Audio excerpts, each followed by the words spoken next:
তোমরা কিন্তু জীবিত অবস্থায় এই প্রয়াগরাজের পূর্ণ মহাকুম্ভ দেখতে পাচ্ছ, তোমাদের পরবর্তী কিন্তু দুটো প্রজন্ম সেটা দেখতে পাবে না। তো এইভাবে কিন্তু তোমাদের একবার এই জিনিসটা উপভোগ করা উচিত। Good morning from Prayagraj. তো এই খোলা আকাশের মধ্যে রাত কাটাতে কেমন লাগলো? ভালো লাগলো, কারণ এরকম পরিস্থিতির সামনা করতে সেটা ভাবিনি।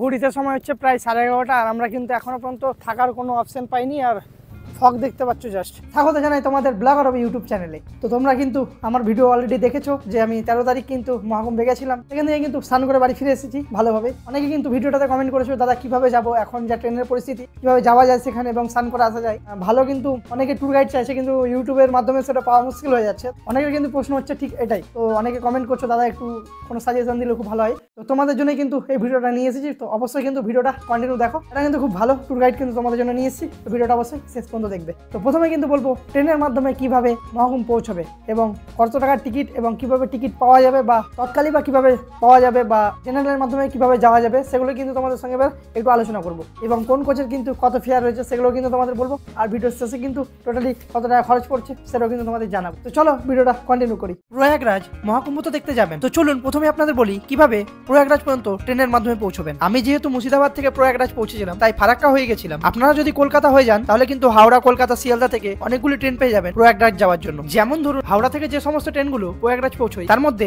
ডেলি যে ট্রেনটা যায় সেটা ট্রেন নাম্বার এবং নাম আমি আপনাদের বলে রাখছি। যেমন ধরুন 12311 নেতাজি এক্সপ্রেস, এবং আরো অনেকগুলো ট্রেন রয়েছে যেমন পূর্বা express, new Delhi Rajdhani express, Barmer superfast express, Jodhpur superfast express, এরকম অনেকগুলো কিন্তু ট্রেন রয়েছে যেগুলি হাওড়া থেকে সরাসরি প্রয়াগরাজ যায়। এছাড়াও কিন্তু এই কুম্ভের সময় কিন্তু হাওড়া থেকে অনেকগুলি কুম্ভ স্পেশাল ট্রেন দিয়ে দিয়েছে প্রয়াগরাজ যাওয়ার জন্য। এছাড়াও যে সমস্ত ট্রেন শিয়ালদা বা কলকাতা থেকে প্রয়াগরাজ যায় বা প্রয়াগরাজের আশপাশের স্টেশন যেমন প্রয়াগরাজ সঙ্গম এবং প্রয়াগরাজ রামবাগ যায়, এই ধরনের ট্রেনের ডিটেলস কিন্তু আমি ডিসপ্লের মধ্যে দিয়ে রাখলাম। সেই ডিটেলস ভিডিওটা পজ করে আপনারা একটু দেখে নিতে পারেন। এবার কিন্তু তোমাদের বলবো খাওয়া দাওয়া করবে কি। হ্যাঁ, তো ট্রেনে কিন্তু সেরকম খাওয়া দাওয়া তোমরা অপশন পাবাই না। মানে ট্রেনে যদি যাও এইরকম ভিড়ের মধ্যে দিয়ে কিন্তু তোমরা সেরকম খাবার পেলেও খাবার মতো একটা অপশন ওখানে পাওয়া যাবে না। তো শুকনো খাবার কিন্তু তোমাদের ক্যারি করতে হবে প্রথম কথা। আর ওখানে কিন্তু এমনভাবে যেতে হবে সন্ধ্যে 5টা-6টা নাগাদ কিন্তু হাওড়া থেকে প্রতিদিন একটা ট্রেন বেরোয় যেটা বর্ধমান থেকে 7:30 সামথিং। তো এই ট্রেনটা কিন্তু তোমরা যেতে পারো পরদিন সকাল 7টা নাগাদ কিন্তু প্রয়াগরাজ জংশনে নামিয়ে দেবে। সারাদিন ঘোরাঘুরি করে কিন্তু রাতে 10টার পরে আবার তোমরা ট্রেন ধরে নিতে পারবে বাড়ির উদ্দেশ্যে। এভাবে কিন্তু প্ল্যান করে গেলে তোমাদের হ্যারাসমেন্টটা হতে হবে না, কষ্টটা করতে হবে না টোটালি। তো হ্যাঁ, এইভাবে কিন্তু মহাকুম্ভ পৌঁছতে পারবে এবং মহাকুম্ভ থেকে বাড়ি ফিরতে পারবে। তো আমার কাছ থেকে কিন্তু সাজেশন চাইলে কিন্তু আমি এই সাজেশনটাই তোমাদের দেবো, ইভেন সবাইকেও দিচ্ছি। তো এবার তোমাদের বলি ট্রেনের তৎকাল টিকিট তোমরা কিভাবে পাবে। ট্রেনের তৎকাল টিকিটের জন্য কিন্তু দুটো ওয়ে রয়েছে বা দুটো রাস্তা রয়েছে। প্রথম হচ্ছে স্টেশন থেকে তৎকাল টিকিট করতে পারেন, তবে এই টিকিট কিন্তু বেশিরভাগ ক্ষেত্রে হয় না। তো আরেকটা রাস্তা হচ্ছে কিন্তু অনলাইনের মাধ্যমে, অর্থাৎ যারা ই টিকিট দেয় সফটওয়্যার থ্রু, তাদের মাধ্যমে কিন্তু আপনারা টিকিট কালেক্ট করতে পারেন। হ্যাঁ, এক্ষেত্রে কিন্তু আপনাদের টিকিটের যে ফেয়ার সেটা কিন্তু অনেকটা অত্যাধিক হয়ে যাবে। তো আপনারা যদি তৎকালের এই ই টিকিট অ্যাফোর্ড করতে পারেন তাহলে কিন্তু অবশ্যই আপনারা করতে পারেন এবং এই প্রয়াগরাজের অর্থাৎ মহাকুম্ভের যাত্রা কিন্তু আপনারা করতে পারেন। তো এই ছিল কিন্তু তৎকালের কিছু পদ্ধতি।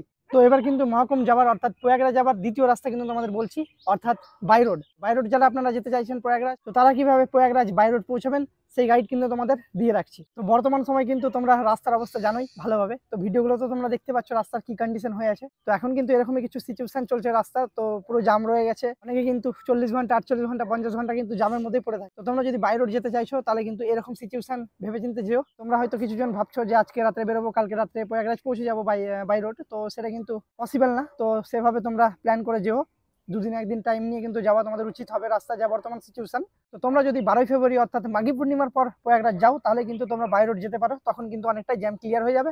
কিন্তু এখন 12 তারিখ পর্যন্ত তোমরা যদি যেতে চাও তাহলে কিন্তু অনেকটা সমস্যায় পড়বে। আমরা যতটা টার্গেট নিচ্ছি আমরাও কিন্তু বাই রোড যাবো, তো আমরাও কিন্তু 2-3 দিন সময় নিয়ে যাচ্ছি প্রয়াগরাজ, কারণ জানি রাস্তাতে আমাদেরকে জ্যামে পড়ে থাকতে হবে। এই এক্সপিরিয়েন্সটা কিন্তু আমরা নিতে বাসের মাধ্যমে যাবো এবং আমার এই চ্যানেলের থ্রু যারা আমাকে চেনে বা যারা আমার সঙ্গে ঘুরতে যায় তাদেরকে কিন্তু আমি নিয়ে যাচ্ছি। আজিমগঞ্জ, মুর্শিদাবাদ লোকালের যেগুলো রয়েছে তাদেরকে কিন্তু বাসের মাধ্যমে নিয়ে যাবো প্রয়াগরাজ এবং রাম মন্দির এবং বেনারস। তো এটা যেহেতু বাস ফুল হয়ে গেছে তার জন্য এই ব্যাপারে তোমাদের আর বেশি ডিটেলস দিচ্ছি না। তো এরকম কিছু সিচুয়েশন কিন্তু রাস্তা রয়েছে, তো তোমরা কিন্তু ভাবনা চিন্তা করে বাই রোড বেরোবে। তো এবার কিন্তু প্রয়াগরাজ যাবার থার্ড ওয়ে অর্থাৎ তৃতীয় রাস্তা কিন্তু তোমাদের বলছি, যেটা হচ্ছে ফ্লাইটের মাধ্যমে। তো যারা ফ্লাইট প্রাইস অ্যাফোর্ড করতে পারেন তারা কিন্তু যেতে পারেন, কারণ এক একটা টিকিট কিন্তু কলকাতা প্রয়াগরাজের যেগুলো রয়েছে 40, 50, 60 এরকম কিন্তু ফেয়ার পড়ছে। তো তোমরা যদি এরকম কিছু বাজেট, 40-50 বলছি মানে 40-50 টাকা না, ওটা হয়ে যাচ্ছে 40-50 হাজার। তো এই টাকাগুলো যদি তোমরা অ্যাফোর্ড করতে পারো তাহলে কিন্তু অবশ্যই তোমরা ফ্লাইটের মাধ্যমে প্রয়াগরাজ যেতে পারো। তো এই ছিল কিন্তু প্রয়াগরাজ যাবার থার্ড ওয়ে অর্থাৎ তৃতীয় রাস্তা। তো কীভাবে প্রয়াগরাজ পৌঁছাবে সেটা তো তোমাদের বললাম। এবার তোমাদের বলি কীভাবে ওখানে গিয়ে কতটা হাঁটতে হবে, কীভাবে ঘুরবে, সেগুলো কিন্তু তোমাদের এবার বলবো। তো ভিডিওটা কন্টিনিউ দেখো। আর যারা কিন্তু স্টে করার প্ল্যান নিয়ে যাচ্ছ, মানে থাকবে ওখানে ভাবছো, এরকম যারা ভাবনা চিন্তা নিয়ে যাচ্ছ, তাদেরকেও কিছু হোটেল বা কিছু হোমস্টের সন্ধান দেবো, যেগুলো কিন্তু অনেকটা বাজেটের। তো যারা অ্যাফোর্ড করতে পারবেন তারা কিন্তু থাকতে পারবেন, অবশ্যই কোনো ব্যাপার নেই। তো এগুলো কিন্তু তোমাদের এবার একটু ডিটেলস দিই, চলো। আপনারাও কিন্তু এই হেলিকপ্টারে করে একটা রাইড নিতে পারবেন মাত্র 1296 টাকায়। 1296 টাকা ফেয়ার পড়বে এবং একটা রাইড হবে 8 মিনিটের।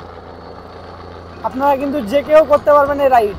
তো 2025 সালের এই পূর্ণ মহাকুম্ভে তোমরা যারা পূর্ণ স্নান করতে আসছো, তাদের কিন্তু একটা কথাই বলবো, এই প্রয়াগরাজ অর্থাৎ মহাকুম্ভে এসে কিন্তু একদিনে স্নান করে বাড়ি ফিরে যাওয়াটাই আপনাদের জন্য বেটার হবে। কারণ এই সঙ্গম এরিয়ায় আপনারা কোনো হোটেল বা হোমস্টে পাবেন না। যেগুলো পাবেন এখান থেকে প্রায় 2 থেকে 3 কিলোমিটার ডিস্টেন্সে থাকবে। তো আপনারা স্টেশন থেকে নেমে 6-7 কিলোমিটার হেঁটে এই সঙ্গম এসে তারপর আবার হোটেলে যাওয়া আপনাদের পক্ষে পসিবল হবে না। কারণ প্রথমেই আপনারা একদিনের জার্নি করে কলকাতা থেকে প্রয়াগরাজ যাবেন, তারপর আবার এতটা হাঁটাহাঁটির পর আপনাদের আর ইচ্ছে হবে না যে আবার কোনো হোটেল খোঁজাখুঁজি করে সেখানে গিয়ে থাকা। তার জন্যই আমি আপনাদের সাজেস্ট করব যে একদিনের প্রয়াগরাজ প্ল্যান নিয়ে আসাটাই আপনাদের জন্য বেটার হবে। আর আপনারা যদি প্রয়াগরাজে গ্রুপে আসেন তাহলে কিন্তু সঙ্গবদ্ধ থাকার চেষ্টা করবেন, নাহলে কিন্তু আপনাদের হ্যারাসমেন্ট হতে পারে। আমি কিন্তু আপনাদের এই প্রয়াগরাজের আশপাশের কিছু হোমস্টে বা হোটেলের কিন্তু নাম্বার আমি ডিসক্রিপশন বক্সে দিয়ে রাখলাম, আপনাদের প্রয়োজনে কিন্তু আপনারা একটু চেক করে নিতে পারেন।